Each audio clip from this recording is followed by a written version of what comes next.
Orlando's Little Wild Friends. A scrapbook story by Audrey Wood. My name is Orlando. This is how I used to look when I met someone for the first time.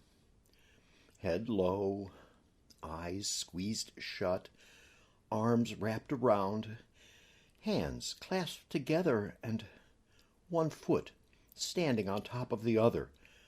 My parents called it being shy.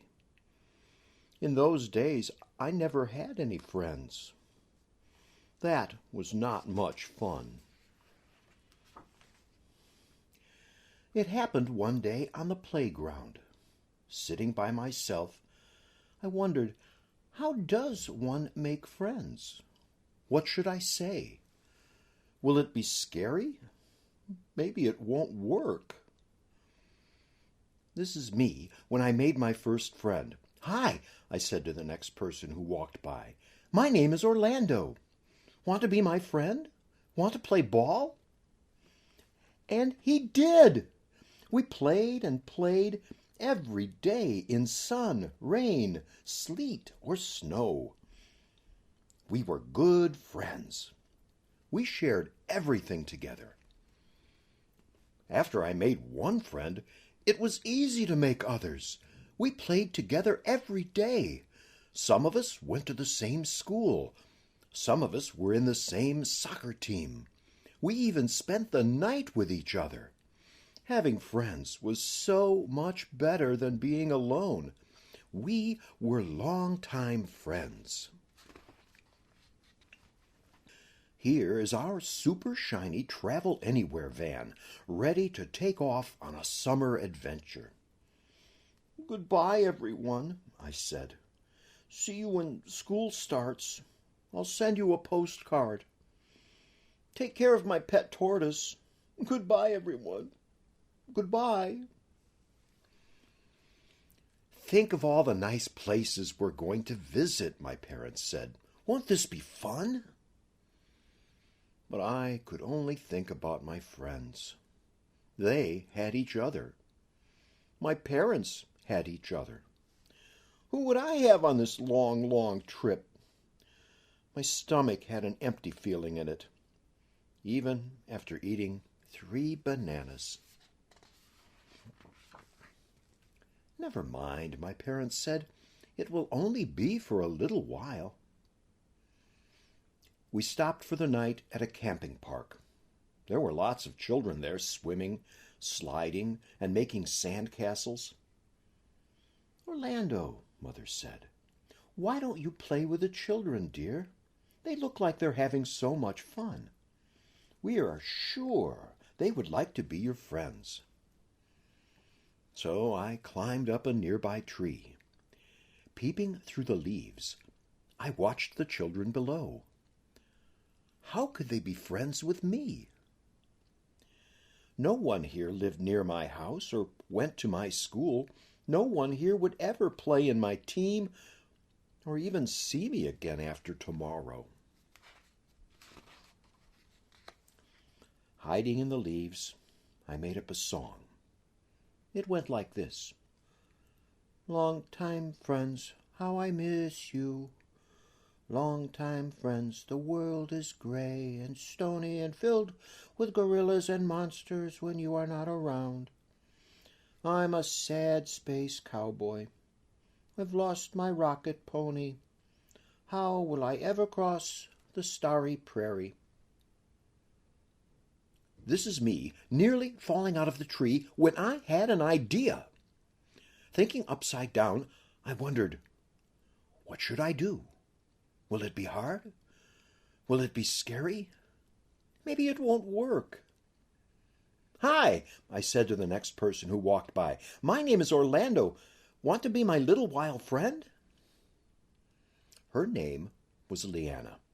She is special because she is the first little wild friend I made in the world.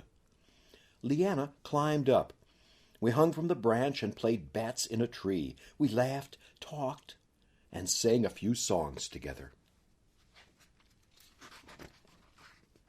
The tree began to fill with bats.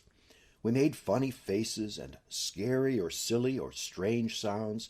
Leanna gave me a tiny metal car she had found buried deep in the sand. I gave her a tattoo sticker of a dove. She stuck it on her forehead. "Children, come home, bedtime," all the parents called. We ran in every direction, back to our tents, trailers, teepees, or travel vans.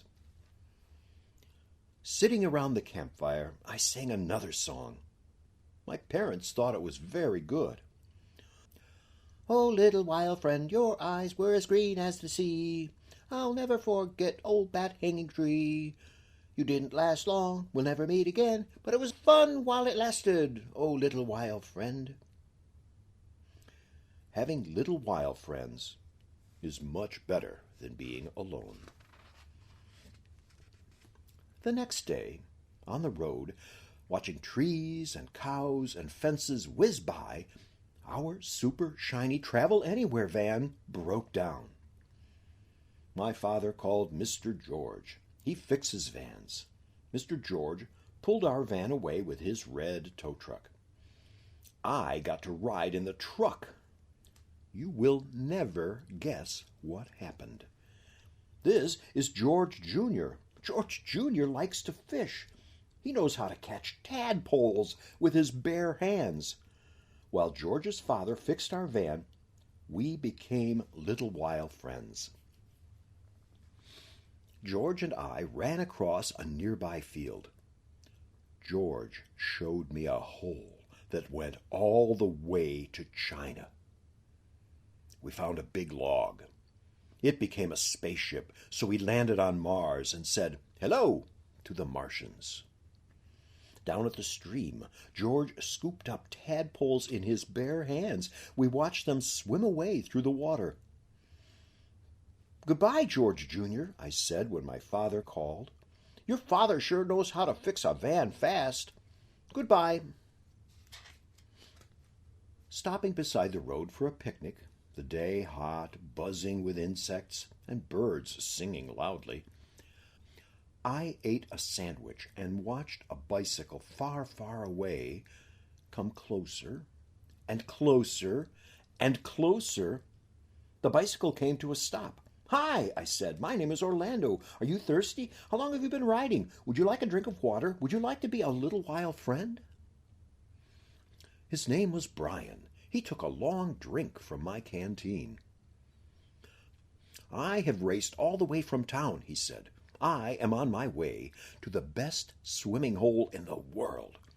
It's not far from here. Like to come along?" "Forward!" my parents happily shouted. "To the swimming hole we go!" We quickly packed up our picnic and followed Brian down a bumpy, dusty road. My parents swam with us. We played water ball and water hide and seek. Brian let me use his underwater seeing goggles. I pushed him on my yellow raft. We swung together on an old tire hanging from a tree over the stream. When it was time to go, Brian showed me how he could crack his knuckles. I will always remember Brian. He was a fine little wild friend. On to Skyscraper City. Mother wanted to shop, so we found a store and went inside. In the shoe department, I had to sit and wait and wait. Mother tried on brown, green, orange, purple, polka-dotted, and zebra-striped shoes. A girl sat in a seat across from us. Her hands were in her lap. Her face looked down, and her feet were crossed. She did not look happy. She looked very sad. "Hi, my name's Orlando. Want to be little wild friends?" For a moment, nothing happened. I wondered if she was going to cry. But when she looked up, she smiled, and I was glad. "Sumi's my name," she said. "Can you play ball and jacks?" We sat on the floor near our mothers. We played every ball and jack game we could think of. Pigs in the pen, pick a cherry, double jacks, hot jacks, and around-the-world jacks. My mother bought polka-dot shoes. Sumi's mother bought zebra-striped shoes. I swapped Sumi a smooth water pebble for an old rubber ball she had in her pocket. Goodbye, Sumi, little while friend. The great museum, where paintings are hanging on every wall, and white and cold and smooth statues of men and women sit on blocks of stone, was so big I thought it would never end. We stopped for a drink at a water fountain. We had to wait in line. A boy stood in front of me. Why not try it, I thought, so I said, "Hi, my name is Orlando. Want to be a little while friend?" Was I surprised when he turned around and said, "Me llamo Pablo. No hablo inglés." What did he say? I asked my father. He said, "My name is Pablo. I do not speak English." Our parents walked ahead, leaving us behind. I could not speak Spanish. He could not speak English. Suddenly, Pablo grabbed my arm. When he pointed across the big room, our eyes nearly popped out of our heads. In a corner, under a light, a knight in shining armor sat on top of a black wooden horse.